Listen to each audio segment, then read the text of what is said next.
আইএসএফের নেতা, তিনি পিয়ারুল ইসলাম, তাকে কালকে থানার সামনে থেকে তুলে নিয়ে মারধর করেছে, মেরে রাজারহাটের একটা ঝিলের পাশে ফেলে দিয়েছে। এই প্রসঙ্গে কি বলবেন? তৃণমূলের সরকার গত কয়েক বছর ধরে টানা এই দমনপীড়ন নীতি বিরোধীদের ওপর চালিয়ে দিয়ে গেছে। বিরোধী মানে যারা আসল বিরোধী, বামফ্রন্ট, কংগ্রেস, আইএসএফ, এদের ওপর এদের যত দমনপীড়ন নীতি। এর আগে আমরা দেখেছিলাম নৌশাদ সিদ্দিকী মাননীয় বিধায়ককে কীভাবে কলকাতার রাস্তায় টানতে টানতে টেনে হিঁচড়ে নিয়ে যাওয়া হচ্ছিল। কোনো বিজেপির বিধায়ককে কিন্তু তৃণমূলের পুলিশ এইভাবে টেনে নিয়ে যাওয়ার সাহস দেখাতে পারেনি। ফলে আইএসএফ যেহেতু সাধারণ মানুষের দাবির কথা বলছে, তৃণমূল বিজেপির বিরুদ্ধে একটা বিকল্প হাজির করার কথা বলছে, তৃণমূল আর বিজেপি যে একই ধরনের রাজনীতি করছে তার পাল্টা বিকল্পের কথা বলছে, ফলে এই যেখানে যেখানে এটা বাম দলেরা বলছে, যেখানে যেখানে এটা আইএসএফ বলছে, কংগ্রেস বলছে, সেখানে সেখানে এদের ওপর আক্রমণ করা। কারণ তৃণমূল বিজেপির সেটিং ভেঙে যাবে যদি আইএসএফ শক্তিশালী হয় আরও বেশি, বামপন্থীর আরও বেশি শক্তিশালী হয়, তাহলে তৃণমূল বিজেপির যে সেটিংয়ের রাজনীতি সেইটা যে মানুষ বুঝে গিয়ে অন্যদেরকে সমর্থন করবেন, এটা বুঝে গিয়েই পিয়ারুলের ওপরেই আক্রমণ হয়েছে, অতীতে নৌশাদ সিদ্দিকীর ওপর হয়েছে, আমরা অন্যান্য জায়গাতেও দেখেছি আইএসএফের ওপরই আক্রমণ হয়েছে। অত্যন্ত নিন্দনীয়, এবং যারা অপরাধী তাদেরকে যদি দ্রুত শাস্তি ইতিমধ্যে দিতে হবে এটা আমরা দাবি করছি। যদি না হয় তাহলে ওই এলাকার মানুষ তারা কিন্তু চোখের সামনে দেখছেন, ধৈর্যের বাঁধ যেদিন ভাঙবে সেদিন কিন্তু এই মানুষ গণতান্ত্রিক পদ্ধতিতে তার পাল্টা ব্যবস্থা নিয়ে নেবেন। ভাঙড়ে জানেন আপনারা যে সবসময় খবরের শিরোনামে থাকে ভাঙড়ে গন্ডগোলের জন্য। পঞ্চায়েতে 8 থেকে 9 জন মানুষের প্রাণ গিয়েছে, লোকসভাতেও গন্ডগোল হয়েছে।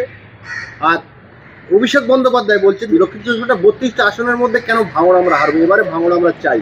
তাহলে অভিষেক বন্দ্যোপাধ্যায়ের এই বক্তব্য থেকে কি ভাঙড় শান্তি ফিরবে না অশান্তির আগুন? ভাঙড়ে শান্তি ফেরার জায়গা নেই তো, তৃণমূলের নেতাদের মধ্যেই তো এত গণ্ডগোল। তৃণমূল ওইখানে বিধায়ক নৌশাদ সিদ্দিকী তার কর্মী সমর্থকদের যেভাবে আক্রমণ করছে সেটা ন্যাক্কারজনক, কিন্তু তৃণমূলের নিজেদের মধ্যে যে মারপিটটা হচ্ছে সেটাও তো একই রকমভাবে ন্যাক্কারজনক। ওখানে তৃণমূলের এই গোষ্ঠী ওই গোষ্ঠী যেভাবে মারামারি আক্রমণ ইত্যাদি করছে, সাধারণ মানুষের জীবনযাপন করাই তো দুঃসহ হয়ে যাচ্ছে।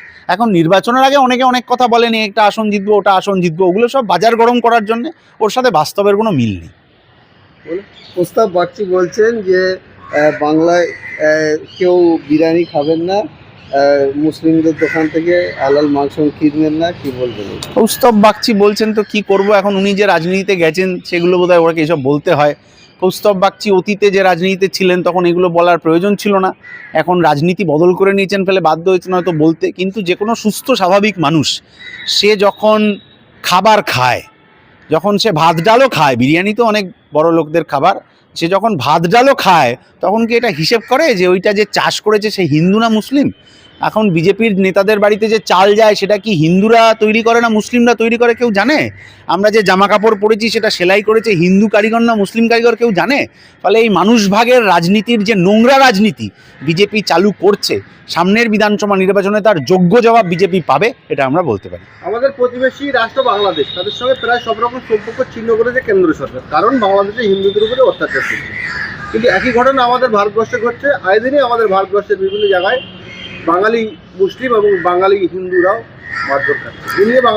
এ নিয়ে আমাদের রাজ্যের একটা দল রয়েছে ভারতীয় জনতা পার্টি, তারা বাংলাদেশের সংখ্যালঘু দলদের জন্য বুক ফেটে যায়, আমাদের ভারতের সংখ্যালঘু মুসলমানদের জন্য তাদের মুখ থেকে একটা কথা বলা হয়। এটাই তো হিপোক্রেসি।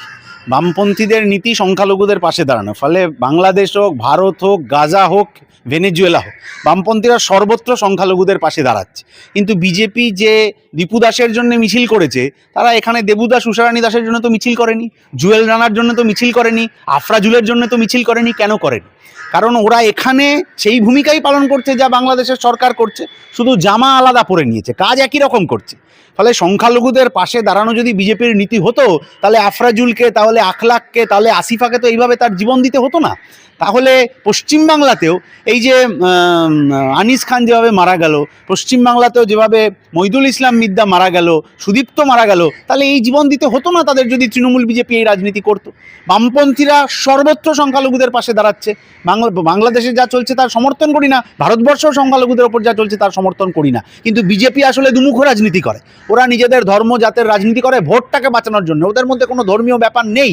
ফলে এইবারের যখন মানুষ রাস্তায় নেমে পড়েছেন তখন আসলে বিজেপি বিপদে পড়েছে, কারণ বিজেপি তৃণমূলের সেটিং বা সংখ্যালঘু দরদের নামে বিজেপির যে নোংরা রাজনীতি সেটা প্রতিদিন মানুষের সামনে আরও বেশি বেশি করে উন্মুক্ত হয়ে যাচ্ছে। বিসিসিআই শোরুম থেকে বিক্রি হচ্ছে বাংলাদেশের প্লেয়ার মোস্তাফিজুর রহমান, কিনেছে শাহরুখ খান, বলি লাগিয়েছিল চেন্নাই, মুম্বাই, তারা অকশনে নিতে পারেনি। শাহরুখ খান নিয়েছে বলেই তার দোষ। বিজেপির প্রাক্তন রাজ্য সভাপতি রাহুল সেনা বলছেন যে বাংলাদেশি দরদেই শাহরুখ খানকেও বাংলাদেশে পাঠিয়ে দিতে হবে। কথাটা হচ্ছে যে শাহরুখ খান তো কোম্পানির একা মালিক নন, ওই জুহি চাওলাও বোধহয় মালিক আছেন, আরও কারা কারা মালিক আছেন, তাদের নাম করে কেন বলা হচ্ছে না? কারণ ধর্ম জাতকে কোথাও টার্গেট করা হচ্ছে। এই টার্গেটটা করে মানুষের খুব লাভ হয় না। দ্বিতীয় কথা হচ্ছে যে আপনি বললেন যে বাংলাদেশের সাথে প্রায় সব ব্যবসা বন্ধ। আমি বলছি বিদ্যুতের ব্যবসা চালু আছে, কিন্তু আদানি যে বাংলাদেশে বিদ্যুৎ সাপ্লাই করছে, মোদি অমিত শাহ কিন্তু সেই বিদ্যুতে হাত দিতে পারবেন না। ফলে যেখানে ওদের নিজেদের স্বার্থ রয়েছে সেখানে ব্যবসা চলছে, যেখানে মানুষকে একটু উস্কে দিতে হবে সেখানে কোন প্লেয়ার না প্লেয়ার ইত্যাদি রাজনীতির করার চেষ্টা করা হচ্ছে। খেলাকে রাজনীতির সাথে একেবারে জুড়ে দেওয়া উচিত না। যে কোনো মানুষ যখন এই রাজনীতির প্রশ্নে, খেলা হোক, কোনো সাংস্কৃতিক ব্যক্তিত্ব হোক, অভিনেতা হোক, তাদের উপর আক্রমণের কথা বলেছেন বামপন্থীরা, আমরা সেটা প্রতিবাদ করেছি, ভবিষ্যতেও করব। মুর্শিদাবাদে ডাঙ্গাতে 3 জন ব্যক্তি খুন হয়েছে, 2 জন হিন্দু, 1 জন মুসলিম। 2 জন হিন্দু ব্যক্তি খুন হয়েছে, তাদের 13 জনকে যাবজ্জীবন সাজা দেওয়া হয়েছে। যারা সাজা পেয়েছেন তারা বলছে আমরা কেউ এই দোষী নই। কিন্তু মুসলমান একজন মারা গেছে, তার কোনো আসামি আজও পর্যন্ত হয়নি, দায়ী হয়নি। আমরা দিনের আলোর মতো পরিষ্কার কর্মক্ষেত্রে বিভিন্ন জায়গায় যাচ্ছি। পশ্চিমবাংলায় সংখ্যালঘু মুসলমানেরা ব্যাপক নিরাপত্তাহীনতায় ভুগছেন। কি বলবেন এই প্রসঙ্গে? পশ্চিমবাংলার সরকার তো তার জন্য দায়ী। এই পশ্চিমবাংলায় যখন আসানসোলে ইমাম সাহেবের ছেলেকে খুন হতে হয়, এই পশ্চিমবাংলায় যখন চাকরি চাইতে এসে মহিদুল ইসলাম মিদ্দাকে খুন হতে হয়, তৃণমূলের দুর্নীতির বিরুদ্ধে কথা বলছে বলে আনিসকে খুন হতে হয়, তখন এই পশ্চিমবাংলার সাধারণ মানুষ কিভাবে এই সরকারের কাছে নিরাপত্তা পাবেন? তৃণমূল থানা ঘেরাও করলে পুলিশ টেবিলের তলায় লুকিয়ে পড়ে, আর মালদায় তৃণমূলের নেতাকে তৃণমূলের নেতা খুন করে দেয়, তারপর গ্রেপ্তার হলে বলে যে আমি কিছু জানি না, বড় মাথারা জড়িত। কলকাতায় কাউন্সিলরকে গুলি করে লোক চলে যাচ্ছে, কেউ কোনো খবর রাখছে না। ফলে এই সরকারের আমলে সাধারণ মানুষ নিরাপত্তাহীনতায় ভুগছেন। ফলে এই সরকারটাকে বদলে দিতে হবে। উড়িষ্যা এবং হরিয়ানায় 2 জন সংখ্যালঘু মুসলমান মারা গিয়েছে, একজন সাবির মল্লিক বাসন্তী, আর একজন জুয়েল রানা। এই 2 জনকে চাকরি দিয়েছে রাজ্যের মুখ্যমন্ত্রী মাননীয়, খুব ভালো। কিন্তু কিছুদিন আগে তালদিতে জমিল শেখ মেরে দিয়েছে হিন্দুত্ববাদী কিছু উগ্রপন্থী হিন্দুত্বরা।